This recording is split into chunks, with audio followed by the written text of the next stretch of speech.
if you are going to show me examples of IDF doing things that are, you know, we can both condemn here. I'm just saying that's almost guaranteed to be found. So let's just assume that you are going to be able to find, you know, any of these things, right? But I'm just asking, how do you come up with condemning Israel? Because I could condemn soldiers. I could even condemn certain, you know, generals. I could condemn certain politicians within Israel. Just like every country has its fair share of bad people with bad intentions, or Yeah, people sure. So just who to are be not doing the clear, job right. I'm not condemning Israel. Israel is a whole country of people. A lot of them Right. are involved in the Good. IDF. If I am to condemn anyone, it would specifically be the people at charge in politics and the IDF. It would not be.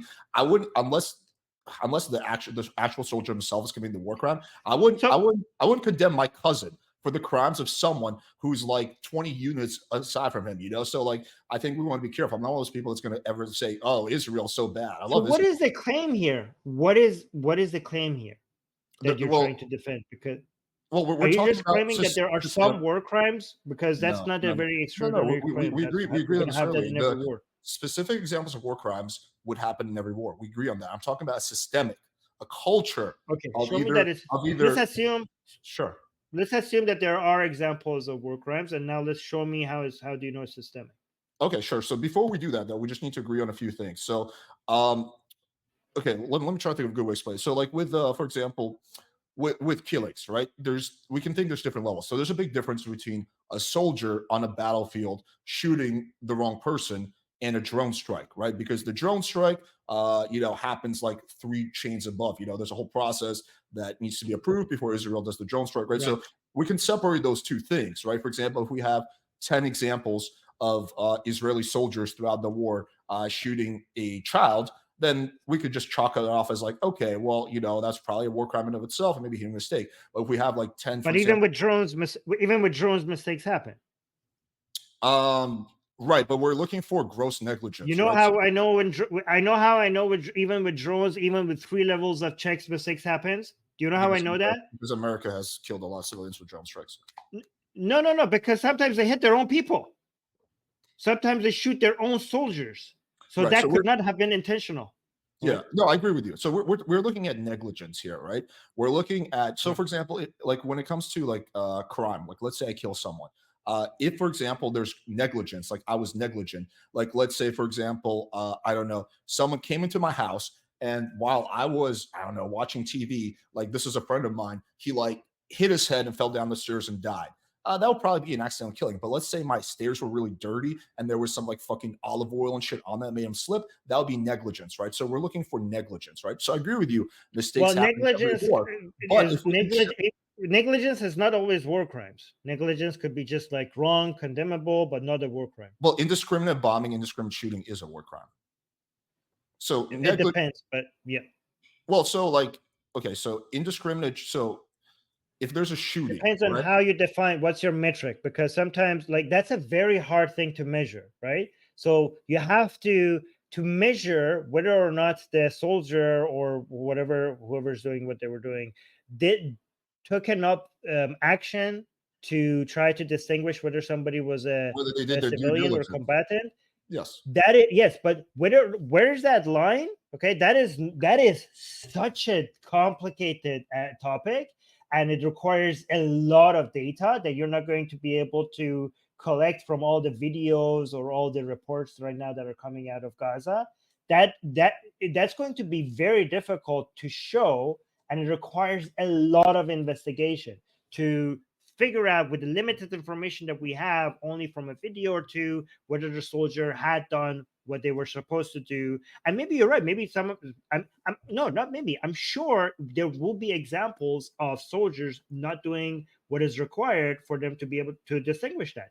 But again, I already granted you that. So I don't know why we're even discussing this, that there Well, will be because examples. Well, because first of all, we need to. I'd be happy. I promise you, I'm going to give you examples. I think before we get into that, we have to We make don't sure. need examples. I already granted you that. Okay, okay, okay. That there were.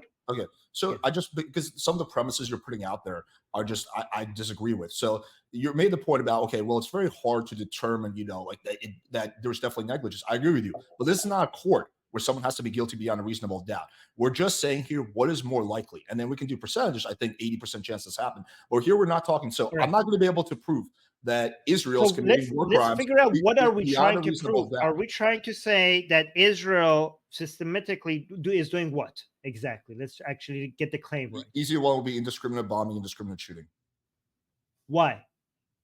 Why? Because there's many pieces of evidence. Number one would be the testimonies of fellow IDF soldiers who No. said, Why are they to with what? Why would they do that? What would they get at? Why would you want me to speculate about their motivation? I mean, it just makes no sense. Well, I'm for not them to I'm want not to do that. an IDF politician. Like, I can speculate if you want about the motivation, IDF. but what? It just makes absolute no sense. But you want to do?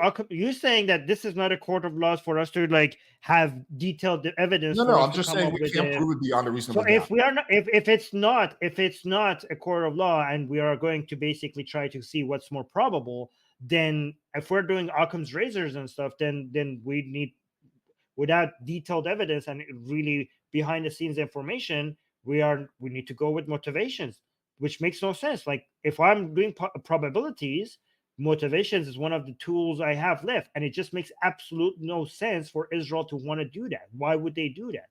Can you Yeah. explain So why okay. they So would do I just want to preface by saying that I'm speculating right now.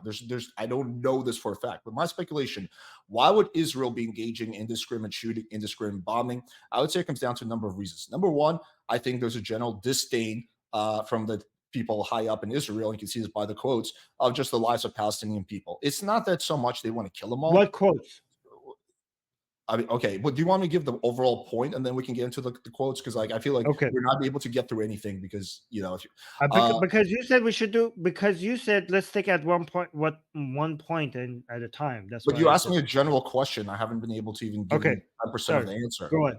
So I want to do this the way that you feel comfortable with. So you tell yeah, me just I when feel you're not comfortable. I happy. just feel like you're jumping around a lot, Yeah. so I'm not able to really like answer your questions Okay. properly. And I want to do that. Go ahead. Okay, so I think the initial question you asked me about motivations, like why would Israel be engaging in indiscriminate bombing, indiscriminate shooting?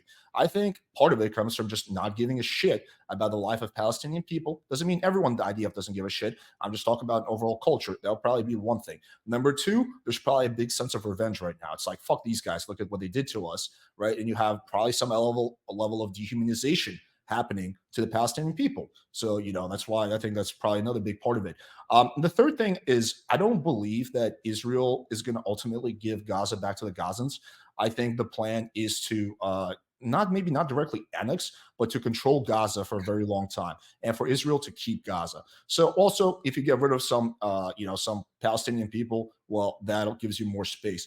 And just to like kind of give a specific source of evidence for that, we have the what's it called, the Worst Daddy program, which was recently uncovered, I believe, by the what's the name of the magazine? Oh, 972 Mag. So yeah, so that's just general ideas. I think it's a combination of things. I think it's not really giving a fuck about the value of a Palestinian life.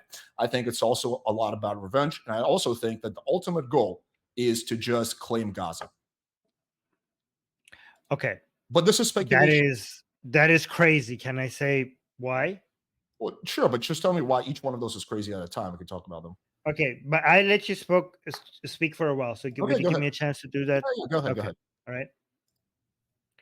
First of all, your reasons, even if they didn't give a shit, okay, they seem to give more shit about Palestinians than Hamas does, right? The things that they do to avoid civilian casualties seems to be way more than Hamas does to try to reduce the Palestinians But we dying. both agree right? Hamas sucks. Like I agree with you. Yes. Hamas very evil. More than anybody does. Basically, Is Israel like better than Hamas? Yes, we agree on that. Okay, yeah, no, but it's not just that they're more than Hamas. It's more than any military in modern history. Israel IDF has done more to try to reduce civilian casualties than any military in we would totally disagree when it comes to modern warfare. Okay, right? We would disagree with that, but yeah. Yes. So when it comes to dropping leaflets before bombarding people, before bombarding certain areas, telling people to get out of the heavy bombardments areas.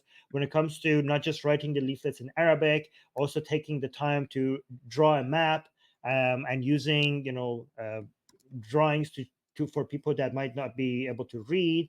When it comes to spending enough time to figuring out that actually they have to tell people to go move towards the river, to leave the high bombardment area, because some people don't even know where the north and south is.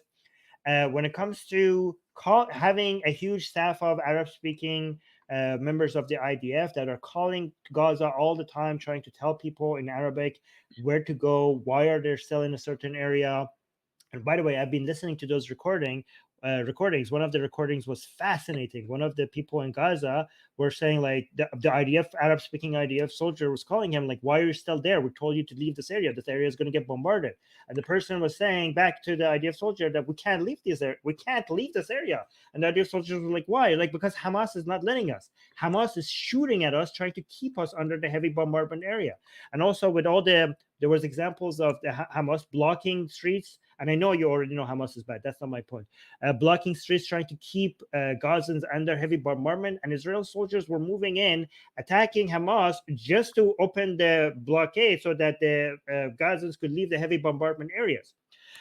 When it comes to doing the explosions on top of the buildings to warn people to leave the building before they flatten the building, to make sure that the people are leaving. This is more than what international law requires you to do, and it's more than what any other military has done so far ever, right? So and also, when you say, there's another place that it could have been done that way, I think if once we go over the details and the military objective and what is required in Gaza, I think all of that goes out the window, because again, the details are very, very much more complicated than you just are like, well, they could do this thing that they did over there, Americans did in the other world. I think that's a very simplistic way of looking at it. So now, even if I agree with you that they don't just give a shit about Palestinians, or they have a sense of revenge, it's just so bizarre to look at a professional military like an IDF, because the whole thing operates like a system to have this attitude of revenge. First of all, they have shown that they do more than any other country ever, any other Agree with military, that, to but try to yep, protect keep civilian going. lives. But also to think that this sense of revenge, because the rules of engagement of IDF is something that has been built into it for a very long time, and it's very precise, and it's been scrutinized by Israelis and international community for years.